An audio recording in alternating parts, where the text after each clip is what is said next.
My take today is to talk to you about enhancement of meniscus repair. Now, what is the need to enhance a meniscus repair? Because we all know that menisci don't heal well. There is a failure rate of as high as 23%, more so in the medial meniscus. So it is important that we have to ensure the meniscus heals well. And that is very important because of these kind of tears which we see, which we repair, but they don't really heal well because of the delamination. It is important that the meniscus heals well because the preservation of the knee function is directly proportional to the integrity of the meniscus.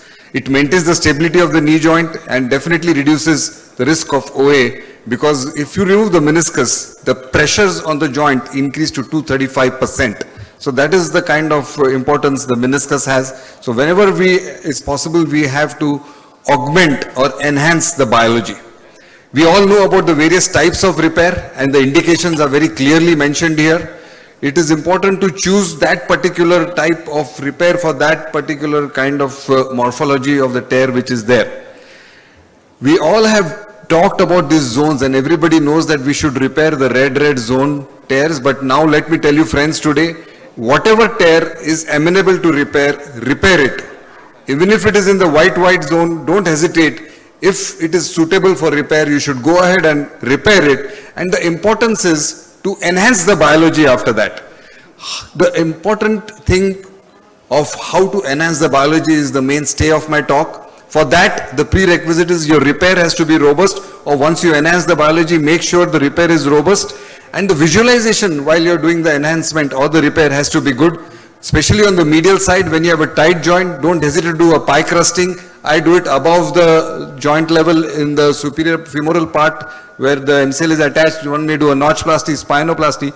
And these enhancements can be compared to the fracture non-union, where when we have a fracture, we clean the edges like we have to clean the meniscus and then augment the biology like we augment it and with a stable fixation and a bone graft. I think that is something I can compare how to enhance the biology. And which are the various techniques to enhance the biology?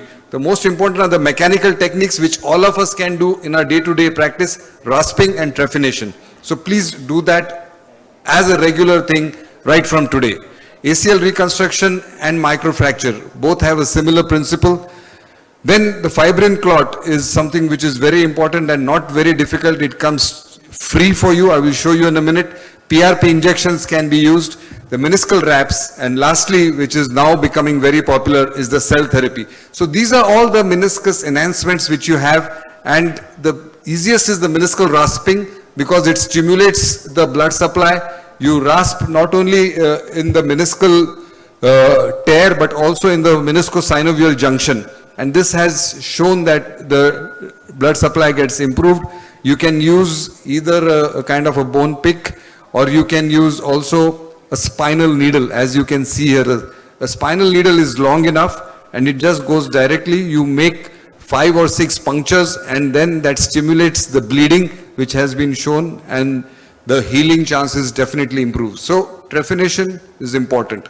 Then is the marrow venting, or also called as microfracture or microstimulation, another easy technique.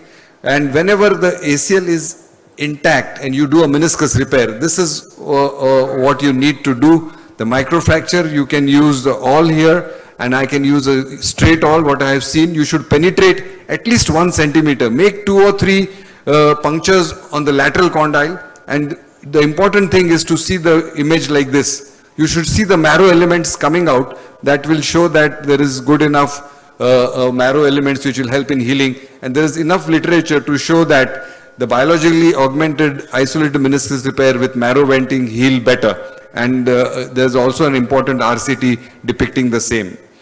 Another thing is, of course, when you do ACL reconstruction, that is like a natural, you get it free, the meniscal repair. So whenever there is a meniscal tear and you've done an ACL reconstruction, it is like marrow venting, and your chances of repair will go up rather than when you've just done isolated repair without anything. So that is a natural kind of a biological enhancement for you. The important thing which I want to stress in my talk is the fibrin clot. This is something which is again easy. What you have to do is take about 60 ml of venous blood, take it in a container and very gradually stir it till it becomes firm in consistency. One has to be very gentle while doing this procedure because you may damage the clot. So keep stirring it for about 3 to 4 minutes, and once it reaches the consistency, like a rubbery consistency, then you remove it in a kidney tray and very gently do it so that you don't break it. It gets firm up to 4 minutes, and then we can clean it with normal saline and then shape it the way you want it depending on the morphology of your tear. This can be cut into various shapes and sizes. It can be cut as a cylinder, or it can be cut in small pieces as you can see here, and then that is introduced into the joint. This is the bucket handle tear where you can see it's, we are putting it with the help of an introducer. You can also put it manually inside, and once it sits there, then you need to do a robust kind of a repair which will help you to enhance the healing. So this is a very easy technique, is free. You need a pipette, a glass, and an introducer. Doesn't cost anything, and this is how the picture will look once you've done a repair, and definitely your chances of healing of that meniscus go up by nearly 30%. And this is the literature which shows nearly 100% to 95% results in 3 or 4 of the studies mentioned here. Coming to PRP, again, easy technique. You draw the venous blood, you spin it at nearly 1600 to 1800 RPM, depends, and then it is injected into the tear. But there have been varying results in the literature. Some say it's really good, some say there is no difference. So I think there is insufficient data on the use of PRP, so I don't use PRP much for meniscal healing, though if there is nothing else available, it's quite easy to introduce it into the tear. If at all, it may help or it may not. You don't lose anything. Meniscal wraps were introduced way back in 1991. The very fact that they haven't become popular showed that they were not so effective, but I think just for the sake of completion of the talk, we should mention it. And there are now these commercially available chondroglide meniscal wraps, which along with BMAC or other cell therapy can be used. The last part of my talk is cell therapy, and this is again something which I haven't done, but something which is going to become popular in the next decade or so, so all of us should be aware of it, especially the BMAC, which we are using for cartilage defects. I use that for chondral defects, and I wanted to say something in the previous session, but BMAC works quite well in my hand. We can also take the synovium mesenchymal cells as stem cells or from the adipose tissue, and I think this is something which is going to come. So friends, biological and mechanical enhancement is a must. Rasping and trephination is something which is very easy. Of course, the microventing and the ACL reconstruction go hand in hand. Fibrin clot is something which will give you a predictable result. PRP is, equivocal, not sufficient data. I still haven't much used the meniscal wraps and stem cells, but the stem cells is something which will stay.